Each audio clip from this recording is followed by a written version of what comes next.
I spent 8 months interviewing those children, and they named and identified multiple men. Now, she was a child who had been 12. She had a statement of special educational needs. She was in a special school. She was being picked up at the school gates by her abusers. We had a fetus. We had DNA that proved who had got her pregnant.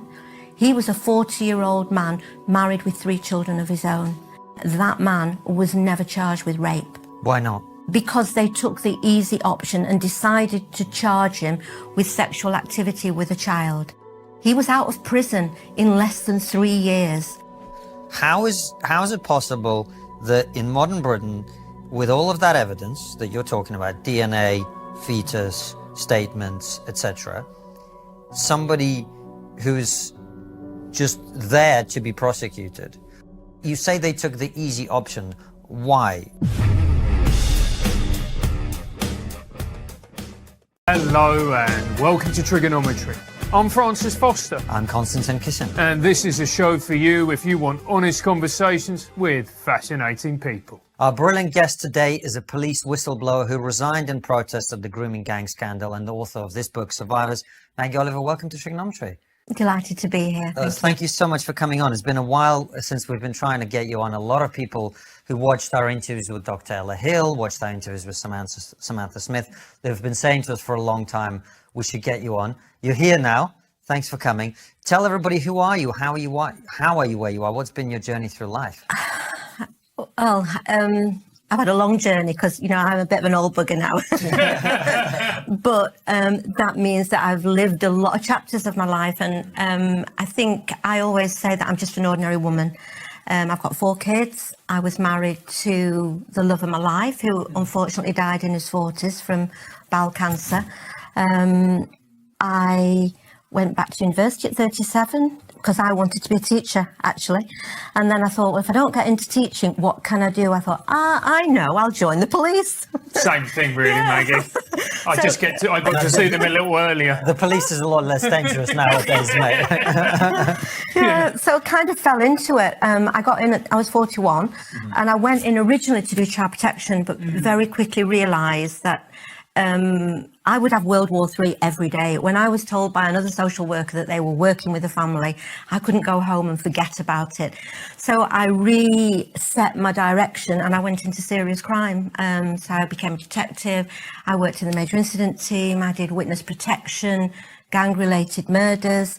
And then I was kind of headhunted for the first grooming gang job that I was taken onto. In 2004, but I'd had a very full life before I joined the police, so very varied background really, but always driven by a sense of right and wrong, really simple principles really. And I believe that when I joined the job, I really was going to do what I promised to do, which was uphold the law, protect the vulnerable, uphold fundamental human rights. And I look back now and I think, God, how naive was I?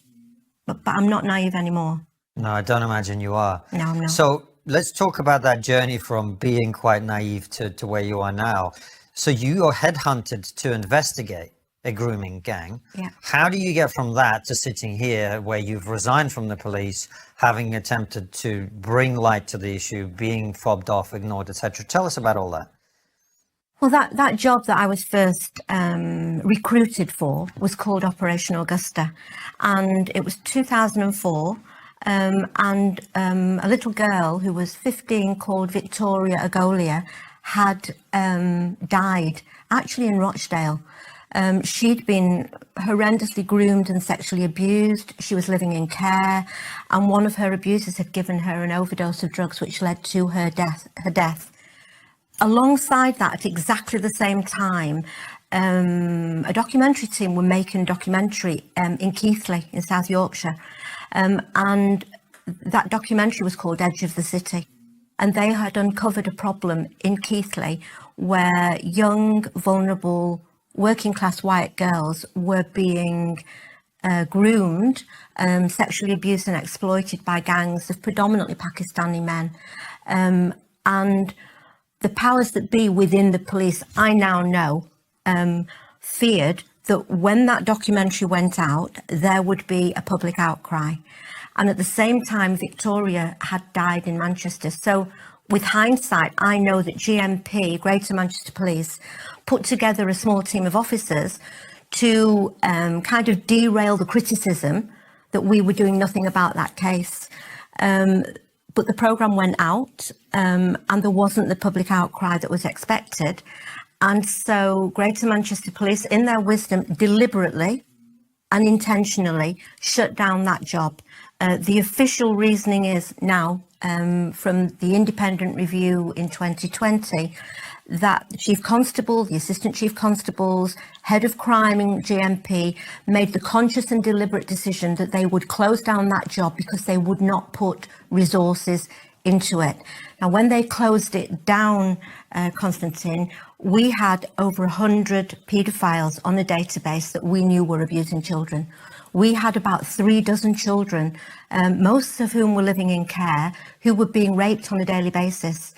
That happened at exactly the time that my husband died of terminal bowel cancer. I went off work for a couple of months to nurse him in his last weeks. When I came back to work, that job had died a death. So, Maggie, sorry to interrupt. Just and it's so complicated, I know. I know. It's not that it's complicated. It's hard to believe, frankly. What you're saying is the police, the senior police officers created an investigation in order to deflect attention from failings. Yes. And then when the failings went public and didn't generate a backlash, they shut down the investigation that they created to cover up for that. They closed it in its tracks. Even though you knew about hundreds of pedophiles who were abusing children on that. They abandoned all those young children to their abuse. And furthermore, they allowed those 100 pedophiles and more to continue to abuse for another 15 years. And it's really only because I began to, when I resigned, which is further down the road, that I never forgot those children. And pretty much every interview I do, I refer to Victoria and I refer to those children, because that is not why I joined the police. You know, the police are there to prosecute paedophiles. You don't just suddenly decide that these kids don't matter. You don't do it. In my book, that's not why I joined the police. But I couldn't get any answers. I was told there was no evidence. Well, I know that was wrong because I was on that job. I knew who those kids were. And it's just wrong. But I was pretty powerless to do anything. You know, I just lost my husband. I've got 4 children. I was a single parent, and I didn't have a single piece of paper to prove what I was saying. And in fact, none of those rapes at that point had been recorded. So on paper, it didn't exist, but it did exist. And now, 20 years later, Andy Burnham in Manchester heard me like rabbiting on the radio, and he put together an independent review. And the review team spent 3 years looking at that job, and the official findings were, yes, there was a job. Yes, there were 100 paedophiles. Yes, there were 36 children. And GMP have now been forced to reopen that case 20 years too late, because those men, you think how many other children those men have prosecuted. So when I say I am not naive, I am not naive because they deliberately did that. So I don't trust them. There is a bigger agenda here, and those kids don't matter. And I always say, if those children had belonged to the Chief Constable or Boris Johnson or Rishi Sunak, they would have prosecuted those men with every breath in their body. But those kids don't have anybody fighting their corner. You know, often they come from troubled backgrounds or they live in care. And you know what? It is just unforgivable. And, you know, I'm 20 years on from it. And I have been through a lot of shit in those 20 years. And I have thought I would go to prison for speaking the truth, because that's what GMP said to me when I said I was going public. But the truth is the truth. And police officers, this is not about individual police officers, because every organisation has good and bad. I was a good police officer and I did my absolute best. The people who are the bad ones are those at the top who made the decision to close that job down. It wasn't about me. It wasn't about the officers on that job. So when, like today, we have them saying, oh, we're going to, deal with police officers like Carrick and Wayne Couzens. And that. Yeah, they're bad apples, but there's a lot of good apples in that box. And for me, the book stops at the top.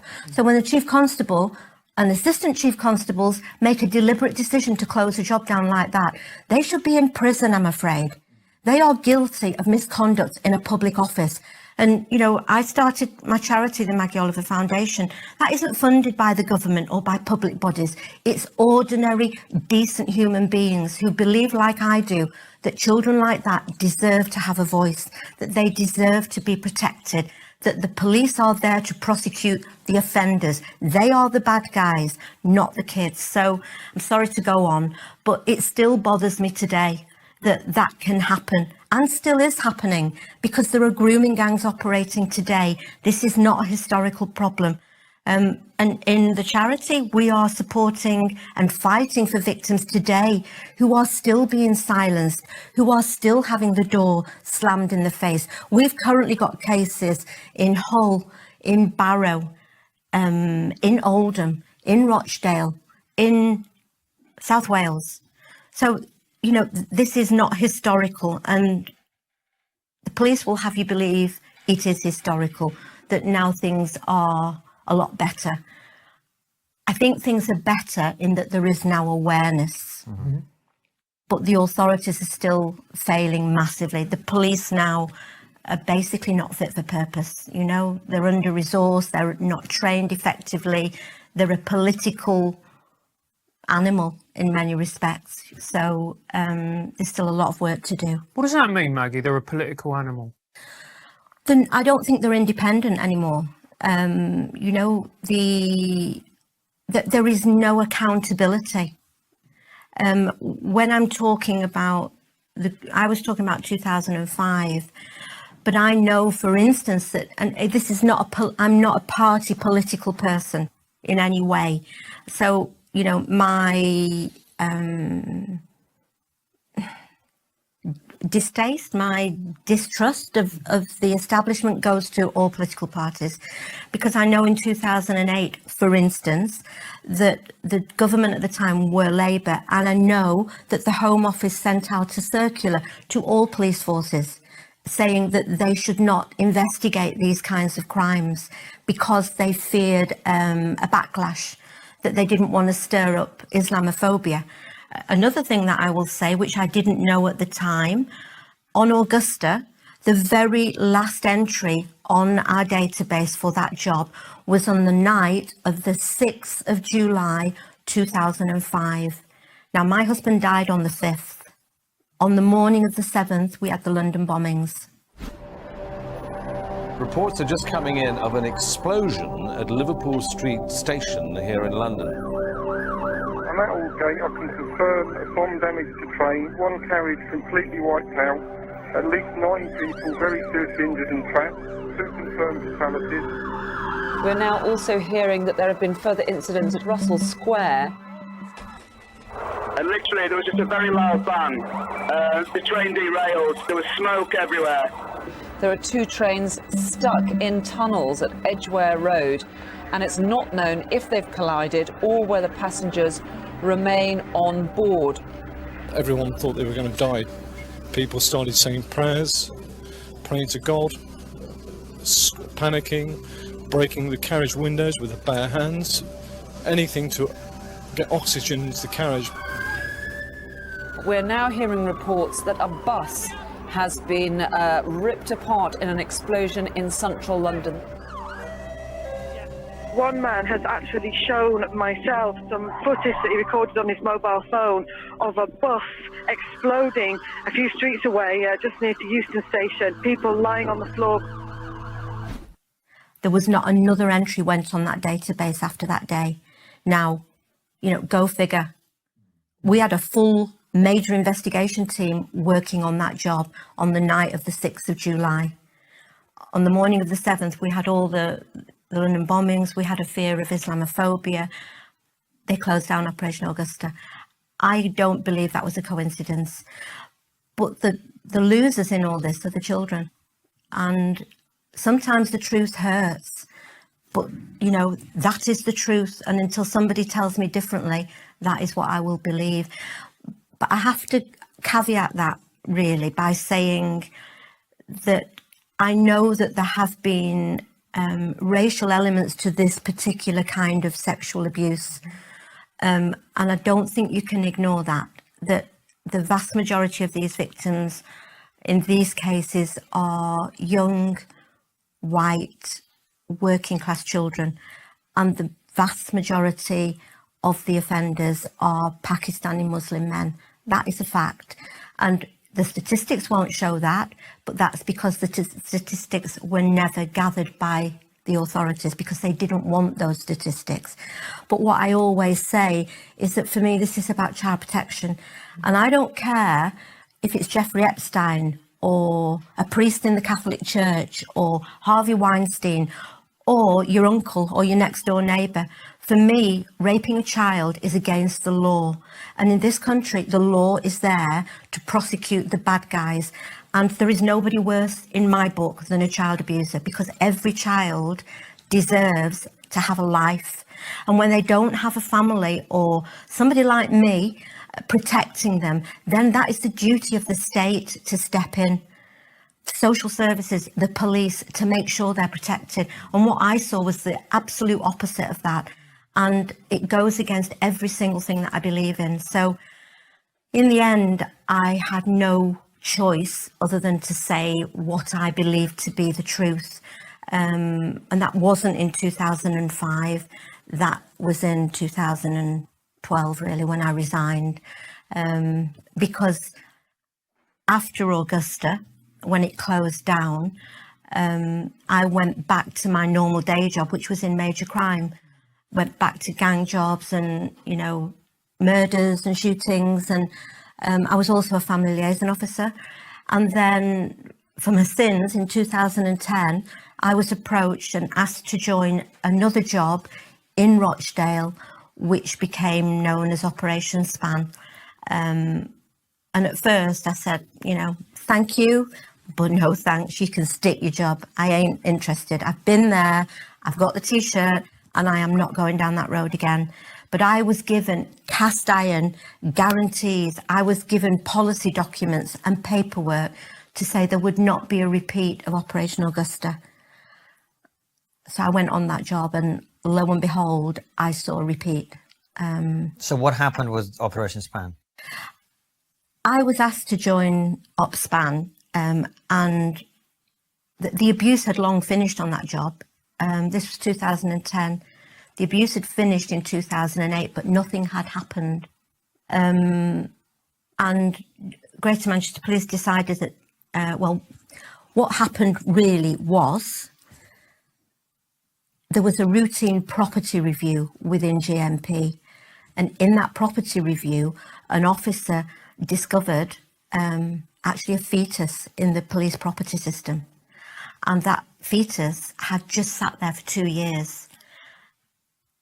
It opened up a can of worms, and it turned out that the fetus had been seized from a young girl who became known as Ruby in the drama Three Girls that I worked on.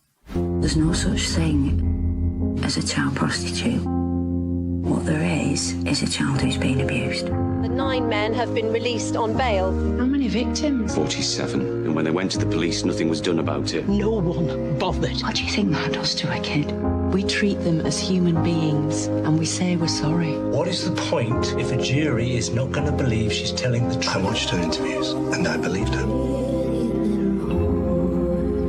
Ruby had been groomed, sexually abused as a 12-year-old, then a 13-year-old. She was made pregnant when she was just 13 by one of the gang of abusers. Police seized that fetus without her knowledge, without her consent, without her mum knowing, and it had been put into a police property system where it had sat for 2 years. Nothing had been done with it. So when the property review was done, that fetus was found and they decided that they had to do something about this. So I was brought in onto that job.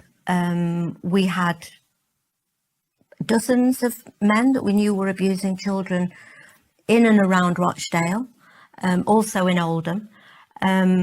I was asked to bring that young girl on board as a victim. By this time, she was 14, I think. I was asked to also bring on board her sister, who had also been horrendously groomed and sexually abused by dozens of men.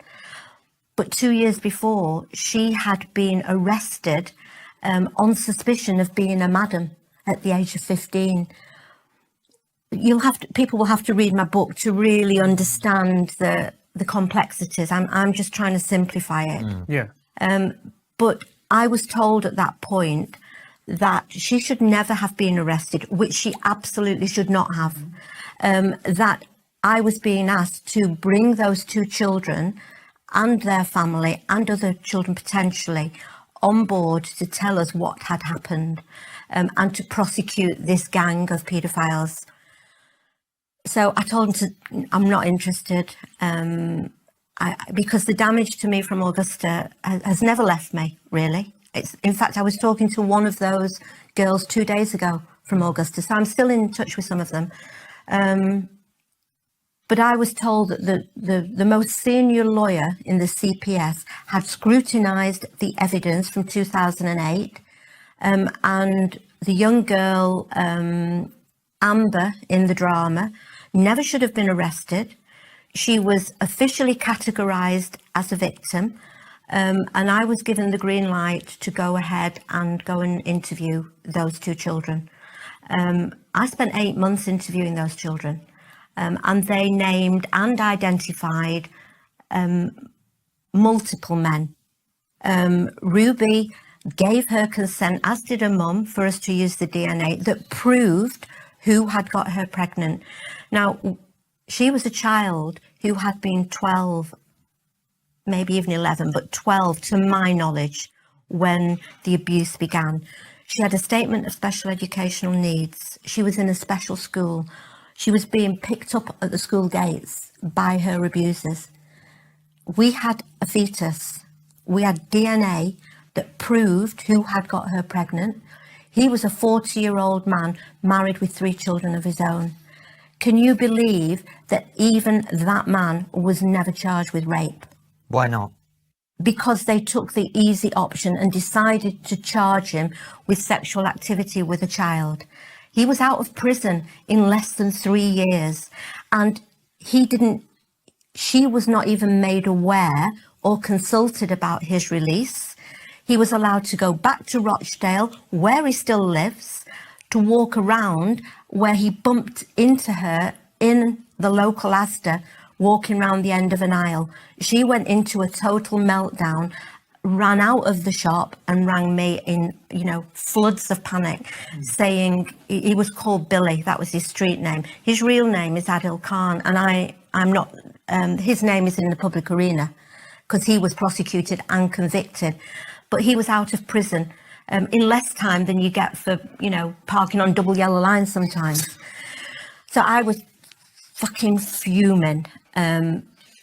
Sorry. I know. No. I'm trying to pick the big things out. You're doing a great job. Yeah. I just want to. There'll be people watching this going, "What the hell is she talking about?"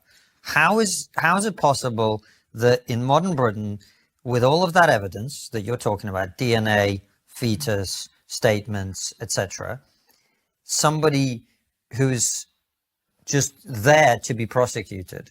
I understand sometimes these cases are complicated and you can't get the right information and all of that. But in this case, it doesn't seem to have been the case. Why? You say they took the easy option. Why? Why did they take the easy option?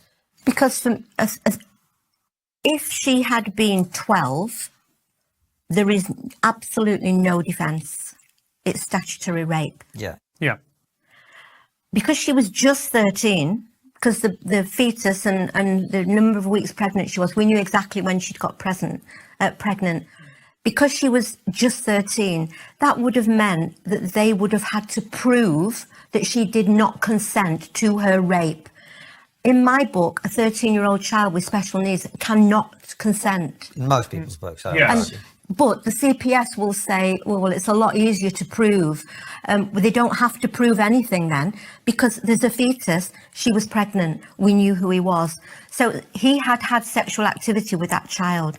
They didn't want to go to a trial where they would have to prove that she could not consent. So they took the easy option. Is that a money thing, Maggie? Is it a money? It's a resources and a money thing. Yeah. And it's lazy. Yeah. It's lazy and it's not right. No. It's not right. And if that was my daughter, I would want that man prosecuting for rape because she was not able to give consent. She was drunk every time she had sex. We had a fetus, as I keep saying. Yeah. So for me, that decision was made for resources and because they couldn't be asked, basically. But that doesn't make it right. It's wrong. In relation to the other young girl, the other child, who I had been given promises that if I brought her on board, that I would be allowed to hold her hand, both their hands, right through to trial.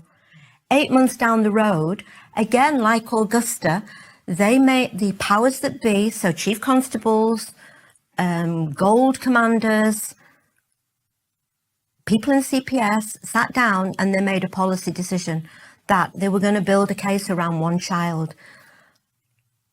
And whilst I accept that, because I know that we can't always bring everybody into one trial, it becomes too complex, I do not accept that we cherry pick which rapists we prosecute and which children we support as victims. If they have given us evidence and they have spent months identifying their abusers and the top lawyer in the CPS has identified them as a victim, I'm sorry, you don't change your mind 8 months down the road. And that's exactly what GMP did again. They changed their mind. And it was, if anybody wants to watch the drama, Three Girls, it is a drama. It does not go nearly far enough. The police and the CPS get off very lightly. Again, I'd say read my book. But what happened about 8 or 9 months down the road, after these kids had unburdened their souls to me, I spent every day with them, really. They couldn't have done more to help the police. And 8 months down the road, Friday afternoon, I just get, my boss comes up to me and says, "Oh, Maggie, can I have a word?" Yeah, of course you can. This girl had just identified 10 of her abusers in an ID parade. She fell apart, but she'd done it because she didn't want the same thing to happen to other children. My boss said to me, "Just want you to know, we've made a decision. We're no longer going to use Amber. But don't get upset. We are going to use Ruby." And I just felt, I just couldn't, you know what? I felt like murdering somebody. And I just picked my bag up and I said, and this scene in the drama is actually pretty true. I just said, "Well, you know what? I am not going to use anybody. It is not right." And I was out of there. And I couldn't believe that I was seeing a repeat again of what I'd seen previously. So again, just let me get this clear. So you had this girl, this vulnerable young girl who had been raped multiple times, who had identified her abusers. This, I'm not a legal expert, I assume is pretty rock solid evidence, and there was more evidence to back up her claims. And they said they're not going to use her. Did he give an explanation? They couldn't be asked. They built a case around one girl, and if you're a police officer, there are, and these, Amber and the girl they built the case around had actually fallen out. So the two of them were at loggerheads. So I could accept that they would run them as two separate trials. What I would never accept is that they cherry pick and, the victim. And actually this goes to the heart of a great deal that goes on when we're talking about rape prosecutions, that a judgment is often made of the victim. She was drunk, she's worn a short skirt, she was asking for it. That isn't what rape is. Rape is about consent. And here we had a child of 14 or 15 when the abuse was happening. She had come from a family where her brother had died. She'd actually found him dead. Her mum had a nervous breakdown. She'd pretty much brought up her little sister on her own. Her brother had been abused in the children's home where Cyril Smith was operating. She had had a life from hell. And yet, even after all that, she had put her trust in me because I had been assured by my supervisors, I had been headhunted to do that job with the direction of the head lawyer in the CPS. You don't get more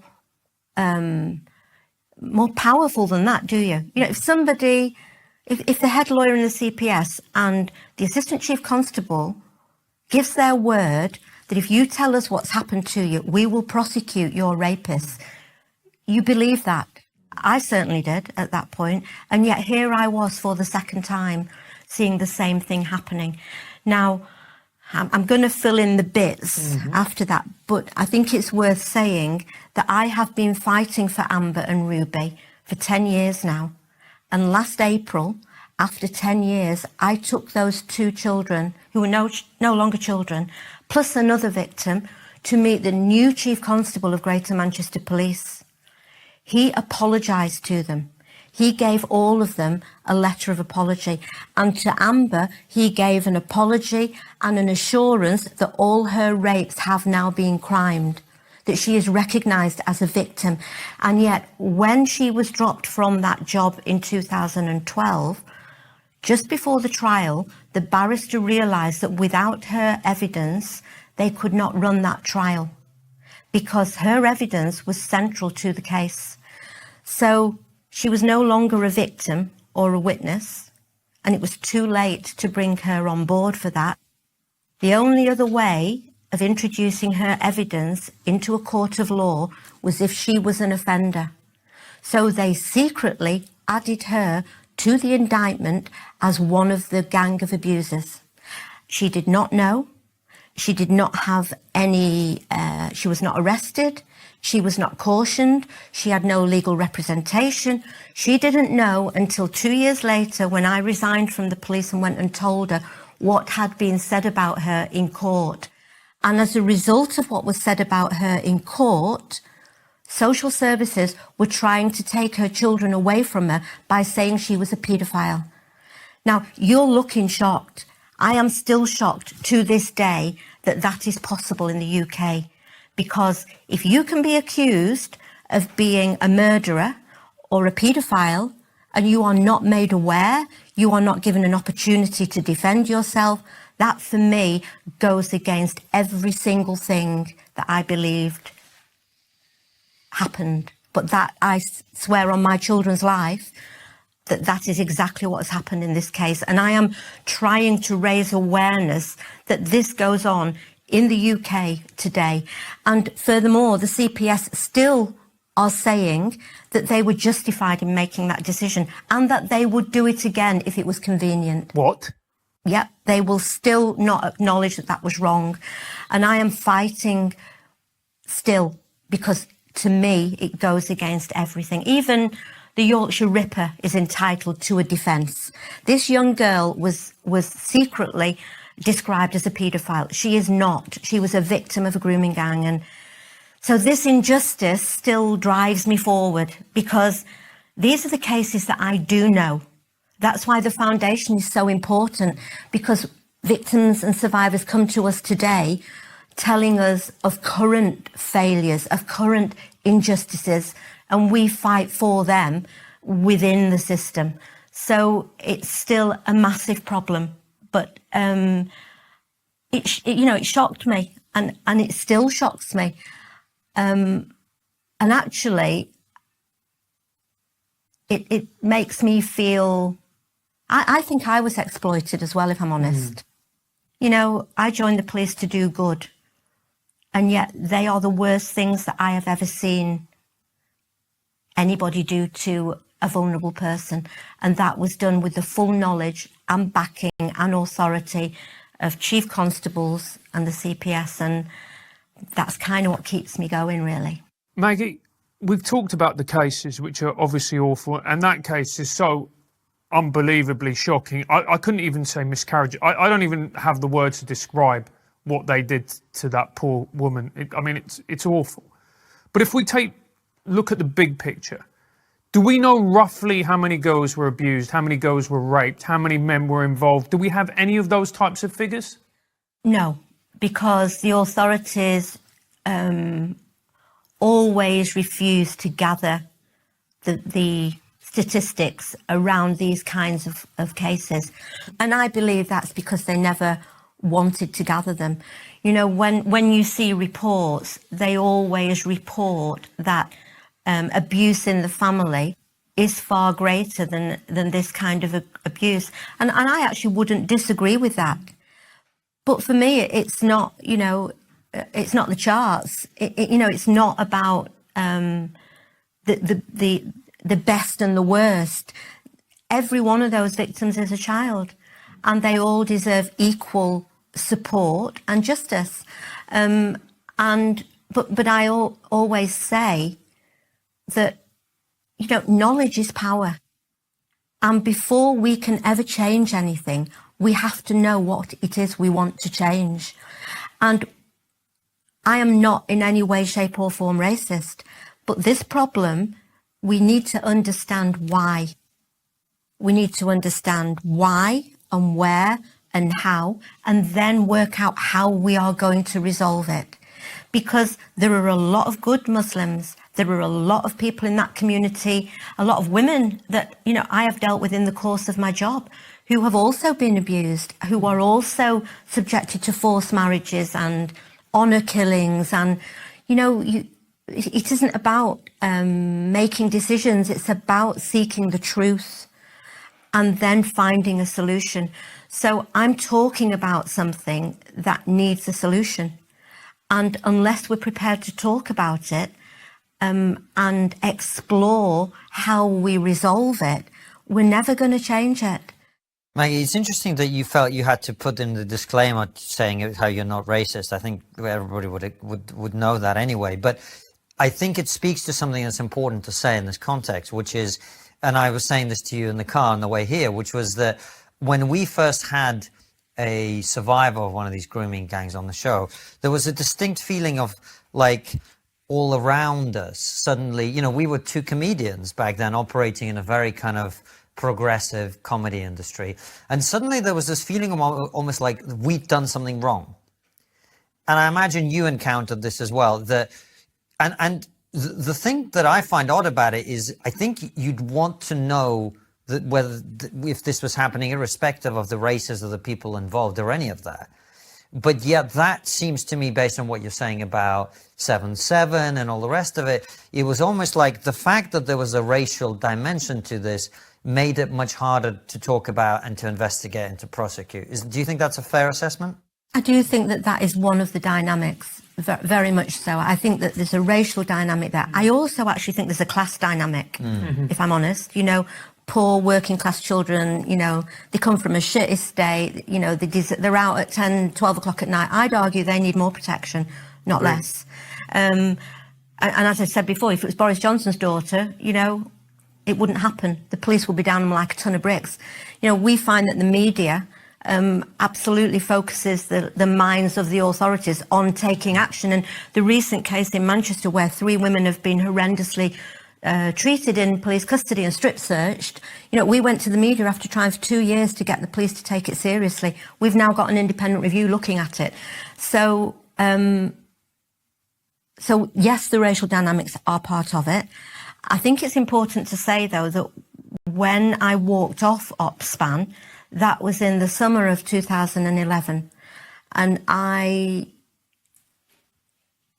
thought I was losing my marbles, if I'm honest. You know, I still can't believe that it was left to me to highlight this subject, because it was going on all through the north of England.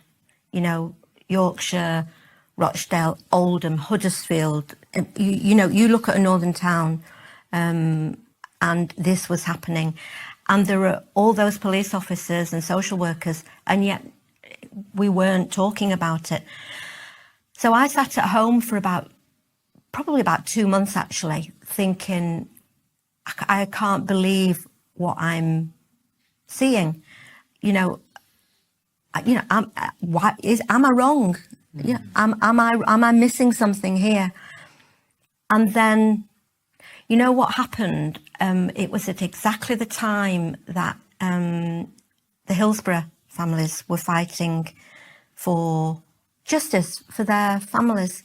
And I sat at home on my own, watching the telly and seeing these, mums and dads who had grown old fighting for the truth, really. And then I had a conversation with my boss on the phone, and I kind of unburdened my heart, and I didn't think that she was a bad person. I just felt that she was being twirled and she wasn't strong enough to stand a corner. But when she admitted to me that she agreed with what I was saying, that I was right, but that I should remember that senior officers made decisions. I was just a detective and my job was to do as I was told.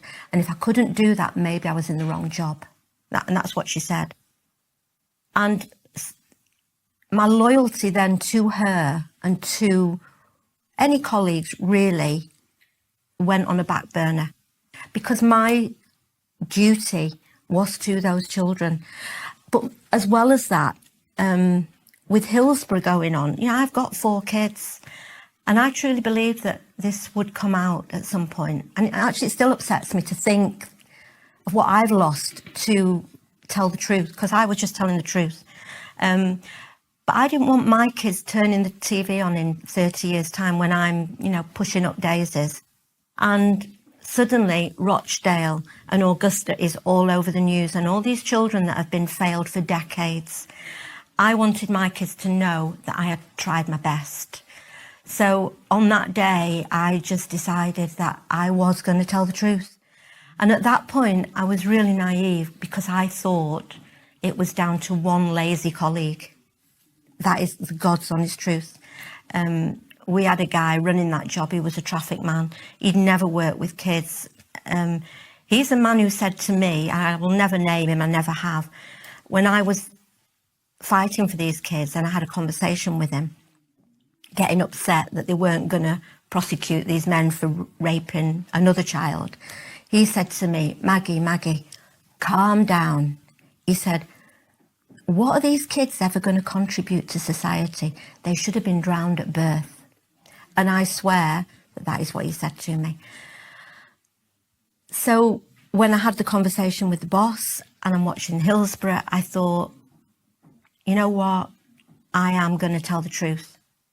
But at that point, I didn't believe that the chief constable even knew what was going on. I thought this was just that job. So I went back to work, and the first person I went to see was the head of the public protection unit.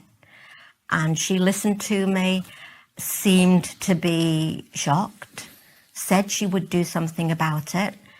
And then I left it with her. And a couple of weeks later, every day, I'm not sleeping, I can't eat, I can't sleep.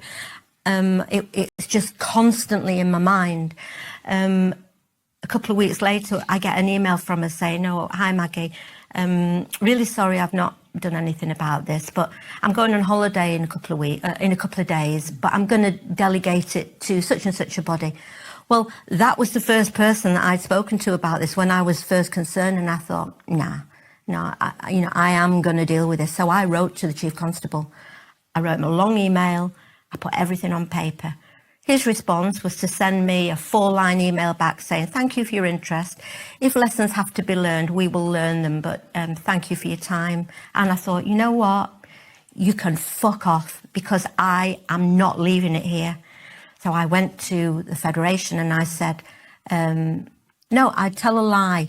He put me in touch with another person because I refused to speak to the first person that he suggested. So I spoke to the head of serious crime.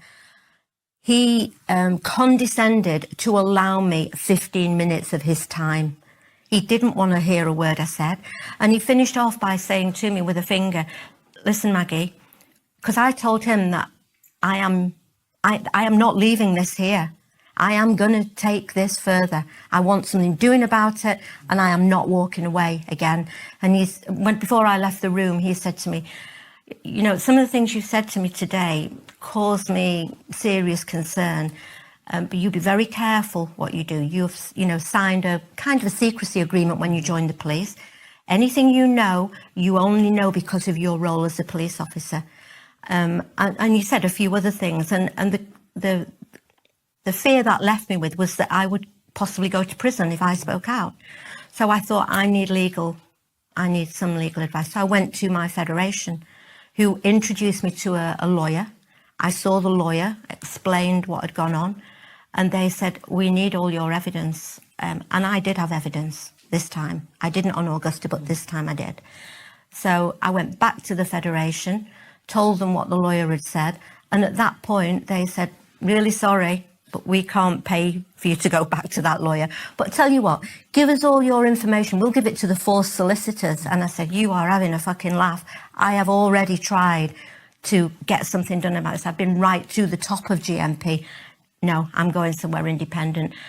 They wouldn't pay for me. So what actually happened was I was in a mess. And I ended up unconscious on the floor at work. My colleagues took me to my doctor, who signed me off, and with severe work-related stress. I was really ill, but I decided that I was going to go public. Wherever that led, I was going to speak out. So I resigned. I went back to see the kids that I felt I'd failed, told them what had happened. Do you know that Amber didn't even know at that point that she had been added onto that indictment in the trial a year before? She wasn't even aware. But when I told her, she said, oh my God, because I was forbidden from speaking to these kids.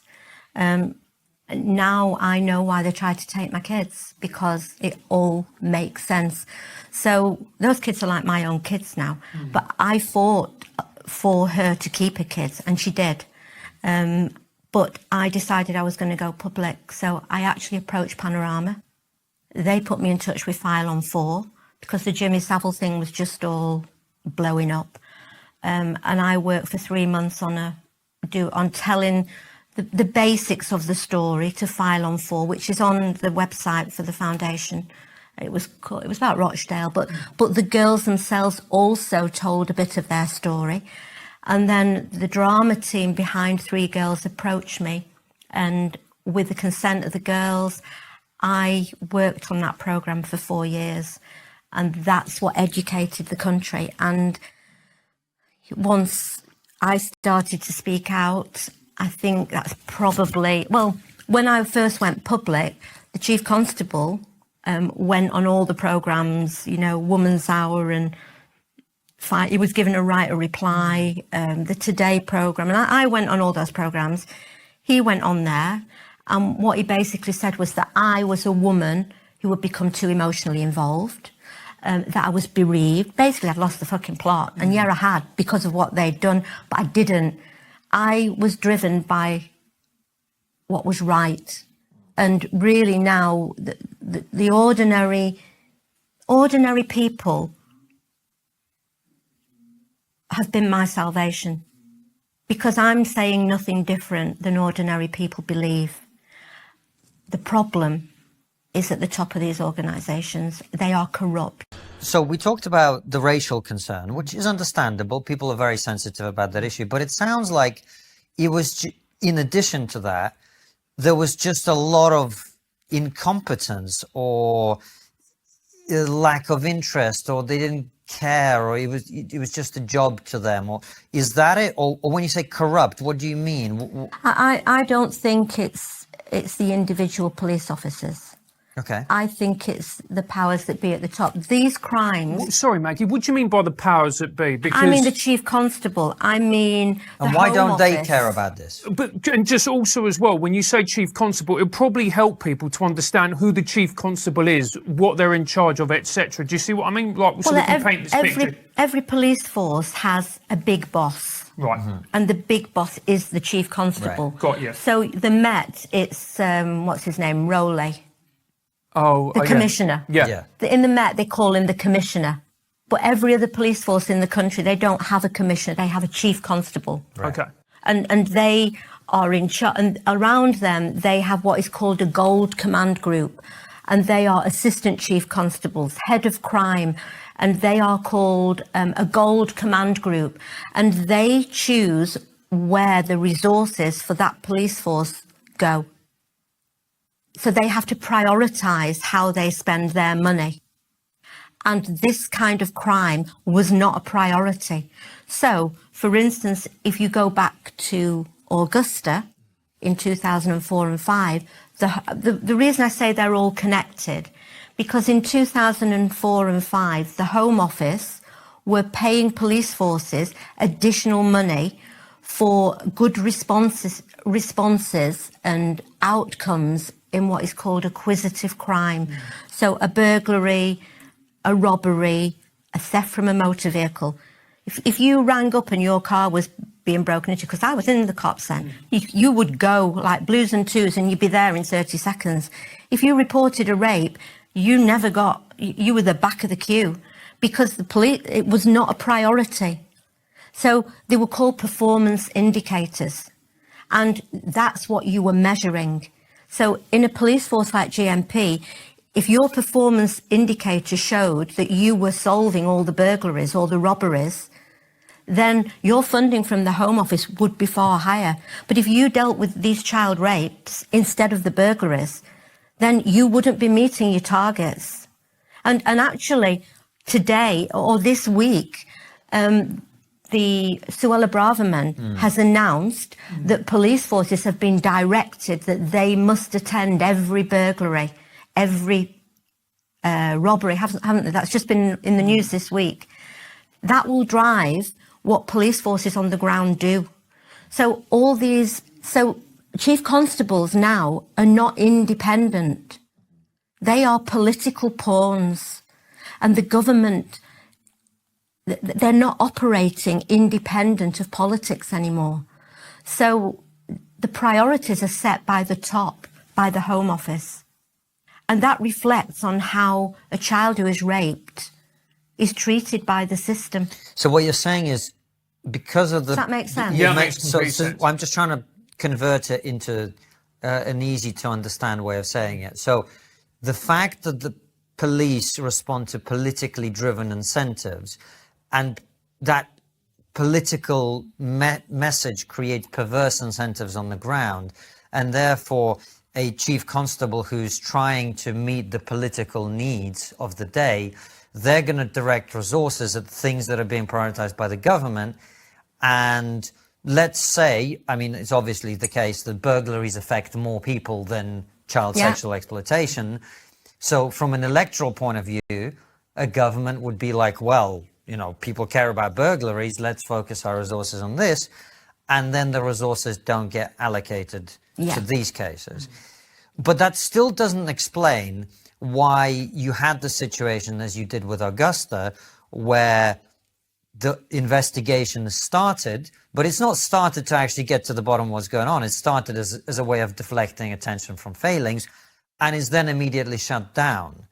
So that sounds to me like people covering their asses. I think it's a PR exercise. Right. It's public relations. But that's what I mean. That's what covering your asses is, right? Yeah. Yes, it is. Right. So you're trying to protect yourself from bad publicity. Yeah. Which is interesting to me because, look, I understand all organizations have concerns about how they appear because it reflects badly on the people who run them. But policing is different for the very reason that you said, which is it's about protecting people. But that's where I was naive. Yeah. I mean, you know,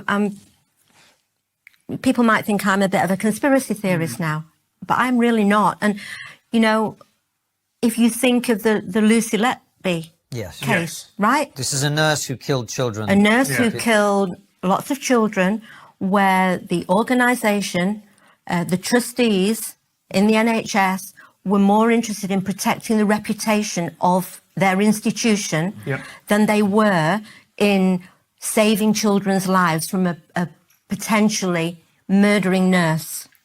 And this inquiry will show that.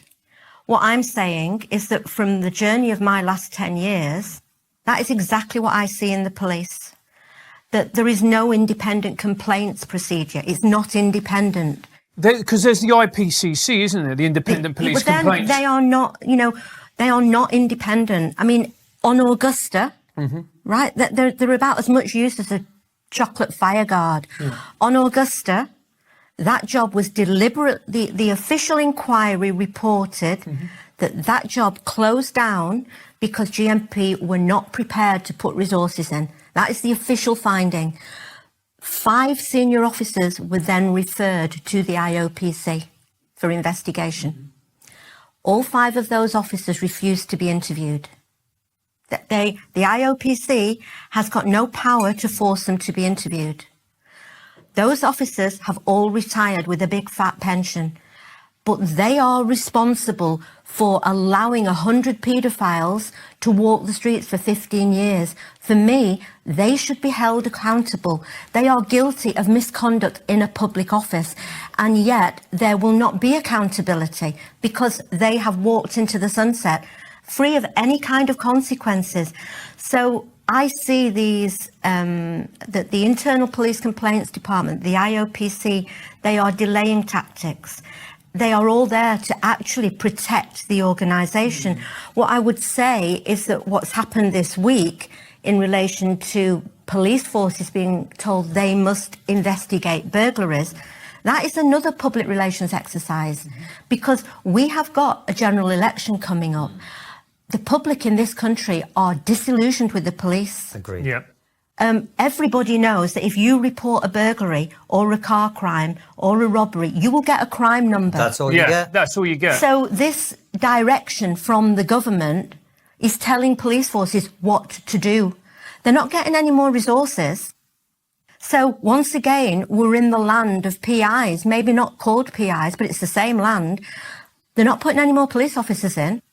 So if police officers now who are there are not enough, they are not trained effectively, they are too young, they're inexperienced, experienced ones are running away in their droves. If you are not going to address those problems, the government can tell them to do it, and okay, they might do it because the chief constables will be directed by the Home Office to do that. But the consequences of doing all the burglaries and the thefts and the robberies are that the child rapes and the, perhaps the gun crime won't get dealt with. It's about prioritising where you want your resources to go. And presenting the policing to the public is very much a PR exercise. Yeah. They have very powerful public relations departments. Local police, local TV stations and local newspapers will only report what they are given permission to report, because otherwise they're excluded from press conferences where they're going to get a scoop. I know all this because I have lived it for 10 years.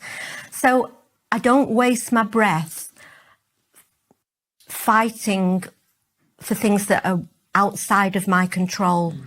What I waste my breath doing is trying to raise awareness and educate the country, because I am a big believer in people power. Progress is far too slow. I would change it today. But from where I started 10 years ago, nobody knew about grooming gangs. If there's one thing that I have done, it's definitely raise awareness. The drama, we won 6 BAFTAs, and I've not watched it since I showed the girls because it triggers me.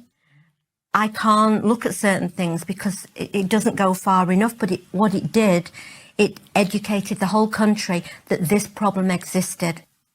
I'm too close into my story and their story. But what I can see now is the bigger picture and the foundation. I started my own charity because I was falling apart, because there are so many desperate people. So the Maggie Oliver Foundation, we don't get any public funding. I don't want it because I want to be an independent voice. I don't want principles and truth to be mixed up with people who are paying our bills. And the bills are actually staff. We've now got 7 members of staff. I've got 25 volunteers. We offer ongoing support for emotional support to people who need someone to talk to. But we also fight for victims who are trapped in a system now which is doing nothing. So I'm disillusioned with the system. It needs to change. I'm trying to change it by sharing current information of what I've learned. The changes will come from other people, though, people in power. And the way things have been, I have very little faith that they will do it willingly. It's public pressure that will lead to change. We have moved forward a little bit in the recent cases. Abusers like the man who got Ruby pregnant are being charged with rape. That's progress. The sentences are quite often longer. I mean, the way I look at it, if I hadn't started speaking out, would we be in this place? I don't know, but that kind of makes me feel I've done something worthwhile.